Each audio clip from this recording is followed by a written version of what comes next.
Update. I'm about to sue my late wife's family, and it makes me sick.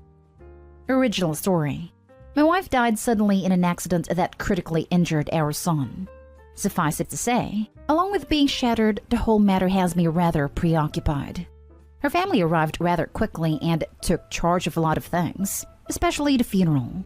It was helpful because my focus needed to be on my son. I was pretty much a guest at my own wife's funeral, because although I was there for a brief while, it was on a day when my son was scheduled for a rather serious procedure, and so my time was divided. All the while, I could hear Suzanne, my wife, in my mind telling me to take care of Zach and not worry about the formalities. So I basically just gave my in-laws my checkbook. I'm not complaining about that. What happened next is different. They wanted to take some of her things. And of course, I understood the value in them having a keepsake of their sister/daughter. I would never have said no. But they took everything. Keep in mind, I wasn't there. My younger son wasn't in the house at the time either. The next time I was home, I realized that they basically cleaned the house out of everything they thought was hers, including photo books. Hours before this, my wife's older sister even went so far as to say she wanted to take PJ, my younger son, saying I needed time and that he would be better with them. I shut that down before she ever finished the idea, though I tried not to let my anger show. In the immediate, my feeling was, I'm not going to deal with this right now. I simply didn't have the time or bandwidth to deal with it then. Not long after, my wife's sister called asking about several pieces of jewelry, claiming them as heirlooms to the family. That prompted me to recall a safe deposit box that my wife kept. I never thought we needed it. When I went to close it out, I found the jewelry. They're not getting the jewelry, but also among the papers, I found that she had a will. It wasn't formal, but it was detailed, and I later learned that it is enforceable. Key to note, my brother-in-law, after learning that his wife took such things as our photo books, demanded that she return them. She refused. My lawyer has been communicating with me constantly since the accident. There are so many details, and I had already given him the will. When I told him that my sister-in-law refused to return the property, which rightfully belongs to our children, he told me he would make a written request for all items to be returned to the executor, me, in order that they can be distributed in accordance to her wishes, and asked me to make a list. This was over a month ago. Today, I get a reply from some attorney stating effectively that I had given them permission, and so all items questioned were gifts. Are you freaking kidding me? This reply came through my lawyer, wherein he said, now we play hardball. He said he'll seek an order, though I'm not sure if that requires a trial. Did I meet with him next week? I would be passive in the shadow of all this mess if it meant protecting my boys from a family upset.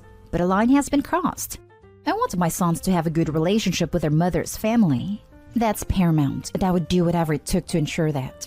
Now we're about to get into a legal dispute, and things are likely to go badly.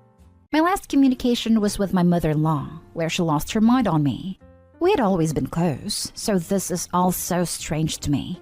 She was making demands that were unreasonable. The call ended abruptly when I explained that the boys were my children, that I would decide what is in their best interest, and suggest that she not test me because I'm done playing. I don't need this crap. I buried the love of my life. I'm dealing with the after effects of the accident. I am doing everything I can to bring my son back to good. And now I have to deal with this? Thing is, people manage grief differently. I get that. I respect that. These are not bad people. They are simply behaving badly. But I can't allow it. I haven't told the boys about any of this yet. I hope I won't have to. More than once, one of them asked where this or that is, and I told them that their aunts borrowed them. Who does this? Seriously. Anyway, I have nobody to yell at, but I really don't want to kick the dog. I love the dog, so I'm just venting again here. Thanks for giving me a place to do that. Now for the top comments before reading the update. You are 100% justified, and I hope you get them in court. That's some BS. I'd be doing exactly what you were doing. This makes me so mad. We had the same issue when my brother died. People stealing things, saying they wanted to be in his room one last time. We did, however, take all the valuables out before people came by. But those sentimental things, those are worth more than money. Get those people. You know, I'm actually glad to hear your anger because it makes me feel more justified in my own. This really is wrong. It's not just me. My aunt did that when my grandmother died. She just showed up with boxes and tried to take everything. My mom stepped in and luckily stopped a chunk of it. One day she came back when Mom wasn't around. I was only 11, so I couldn't do much. But I watched her go through the apartment and she would say, "Oh, I like that," knowing my grandfather would just let her have it. Freaking vulture. I'm very sorry for your loss. People suck. You're doing the right thing. How dare they? You shouldn't belong to them. You're entitled to her memory too. Of all the heartless and sensitive things to do. I've heard of people hiding all of the deceased things and rug sweep their grief, but to have that done to you against your will? That is absolutely belittling to the values you played in your family. My blood is molten on your behalf. I wish you luck. Thank you. She was my family. She belonged to me and to our sons. We were her family by choice, and our boys are entitled to everything she wanted them to have. These people are about to figure that out. They're messing with the wrong guy. I hope your son is doing well. He is, and thank you for asking. He's doing better every day. And now for the update. After my wife died suddenly, I vented here about how her family came through and took her belongings. The reaction from the sub was more than I expected, and was appreciated. A lot of folks here were pissed on my behalf. Many asked that I update, and so I am. I had a long and reasonably deep discussion with Suzanne's mother and sisters earlier today. They speak to the boys, my sons Zach and PJ, on occasion, and actively seek the connection.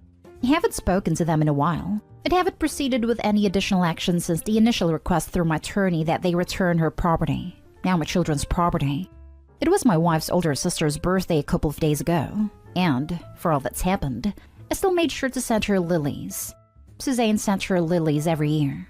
I guess I was looking to remain human through all this mess, and maybe rubbing their nose a little at the same time. Either way, this was the catalyst for her call today. We spoke for a minute or two, before she asked if I would speak to them all together on Zoom. They were actually standing by as we spoke, so I closed the door of my study and joined them online. As they popped up on my screen, I didn't say anything. I didn't show any emotion at all. This was their invitation, so I would just listen, and I had no idea what to expect. Her mother started a conversation by hitting the tough subject head-on, saying, "We have the request from your lawyer and we withdraw our answer. We want to comply with everything." Then her older sister added, "And we want to know how we can fix what we broke." For the hell I've been living over this? The relief of their words was enough. So I told them nothing needs to be broken. They asked me if I would listen, and of course I said I would. And for a while I did. I didn't say a word. They were orderly, if not rehearsed, in their monologue, taking turns at affirming each other. Her mother explained that they were shattered after losing Suzanne, and that they seemed to come together as a pack. We've had some time since those first days that we've talked it through, and all of us realized that we weren't thinking, her younger sister said. Part of their grief was anger, they explained. They weren't angry with me, just angry in general.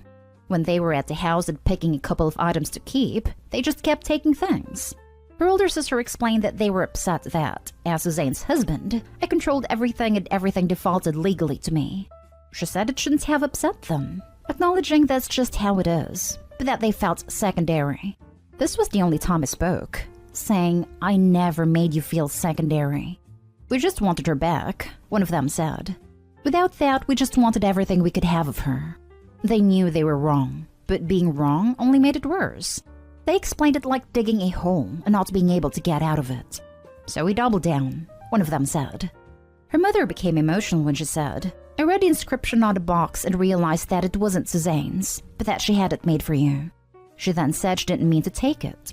But the inscription she speaks of is carved on the inside lid of a small decorative box that Suzanne gave me years ago. It reads, "Still and after all." She always said that to me, especially after I would drive her crazy. Whenever it got Suzanne mad, I'd ask if she loved me. She always said, "Still and after all." Anyone would know that the box means a great deal to me. The upshot is that my brother-in-law will be returning everything next weekend.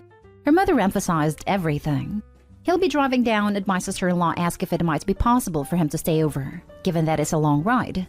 I told her that Anthony should always consider this his home, and they should too. When they finished, it was my turn. I didn't say much. I didn't want to say a lot. I only told them how much their decision meant to me and the boys.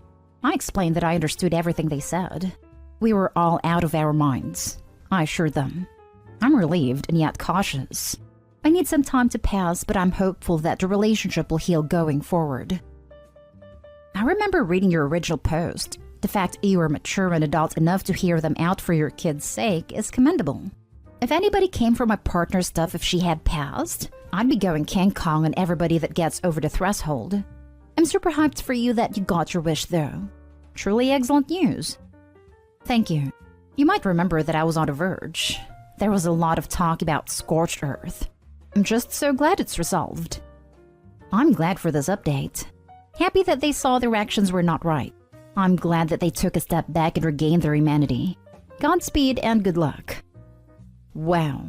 I haven't seen your original post, but reading this brought me to tears. Reconciliation is not something you see often these days. How big your hearts must be to have agreed to speak with them all on the spot. I'm so sorry for your loss, but I'm hopeful for your families moving forward and healing together. I read your original post, and it was heartbreaking and infuriating all at the same time. When you should have been seeking comfort with family members, they pushed you aside. To read today's post was wonderful, and I'm so glad they saw how hurtful their actions were.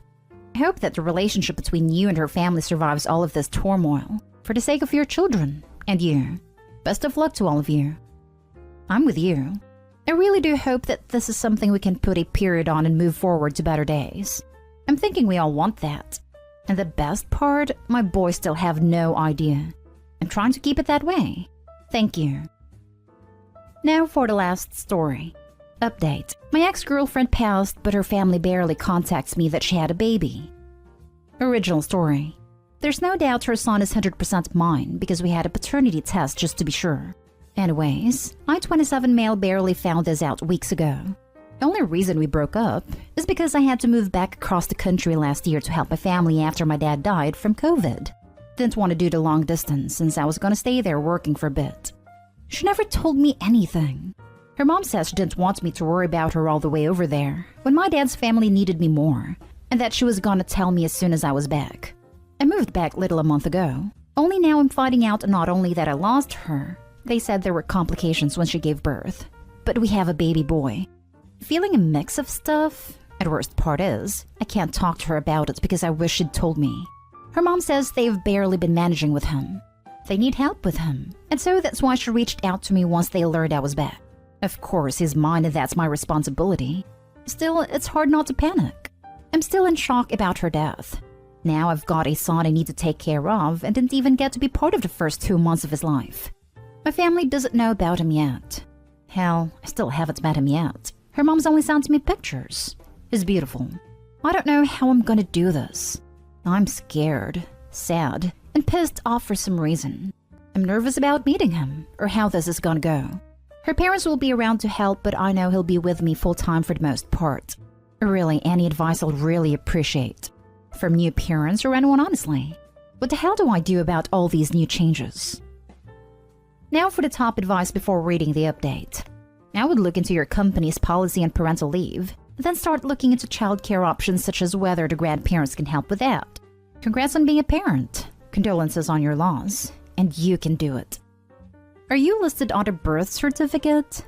If you aren't, then not only do you have no responsibilities, you have no rights either. It could be very dangerous for you to take over the care of this child if you are not listed as a parent. Anyway, sounds like a mess, but you can do it. Lots of single moms in the world do it all the time. I don't know where you are located, but there are all kinds of resources for new parents, single parents, etc. One of the best places to start is at the pediatricians. Good luck. Not yet, but we're gonna look into getting that taken care of. Her parents want to help out but can't have him full-time anymore. And now for the update. All the info and advice you guys gave in my original post meant a lot to me, so thanks for that. Some of you wanted an update. What can I say? Things have been chaotic. Finally met my son, and that was just a truckload of emotions hitting me all at once. Wasn't expecting it. My ex's mom had to take him for a minute because I was literally sobbing. It wasn't because I didn't want to be his dad or anything. It's one of those moments where everything hits you at once and the only thing you can do is cry. She understood it though, and she cried with me. She's a sweet lady. One of those ladies that treats everyone like her child because of how caring she is. My son has my ex's nose and the shape of her eyes. That's what hit me more. Just because we broke up for the meantime while I was at my dad's didn't mean I stopped being in love with her. But now we have a baby together. Only she won't get to be here to share that family experience, and I miss her so much. Got to hold my son, introduced myself to him. Me and her mom talked about custody stuff. Already got a lawyer for that to make the process easier. So everyone's on the same page. They let me stay over, talked more about my ex, had a few beers with her dad. I stayed at their house a few days because honestly, I was still terrified of being left alone with my son because I had no clue what to do with him. They were both really kind and patient about showing me how to change his diapers, feedings, how to give him a bath, rock him to sleep, how to install the car seat in my car without throwing it on the floor. Her parents were nice enough to let me spend the night, so every time he woke up, I'd be there, either to watch her how she does everything, then I started doing it. He's been with me almost 2 weeks at my place. Got mostly all of his stuff with me. Looking for a 2-bedroom, but for now is sleeping in his bassinet in my room. It's been really hard. Especially the first night, I probably called her mom like 5 times within 2 hours because he would not stop crying. Then his pediatrician because I'm freaking out something might be wrong with him. Calming him down whenever he got fuzzy was my weak spot. Nothing I tried was working. Singing to him seemed to help a lot, walking around my apartment and rocking him nonstop. It's still not easy. At least now I'm feeling more confident that I can handle the crying and not freak out enough to call for help. Taking time off from work again so I can be here with him full time. I'm tired, stressed, still got a lot going on emotionally, but I'm also just happy when I'm holding him or making him smile. Honestly, the little stuff he does, even his cute little sneezes, makes me love him even more. Seems like he's starting to like me too. Almost everyone in my family has met him on Zoom. My mom's coming over to see him. She's offering to do babysitting once I go back to work in another few months, so that's one less thing to worry about. I just wish my dad would have had a chance to meet him. I know they would have been best friends, and it definitely spoiled my son so much. It is like my ex knew that too. So didn't know this until her parents gave me his birth certificate. But my ex wanted his middle name to be my dad's, so that was a nice surprise for me that he's got his grandpa's name too. I'm slowly adjusting to this new life. Not easy, but it makes it worth it. I want to be his dad and give him the best I can the way my dad did with me.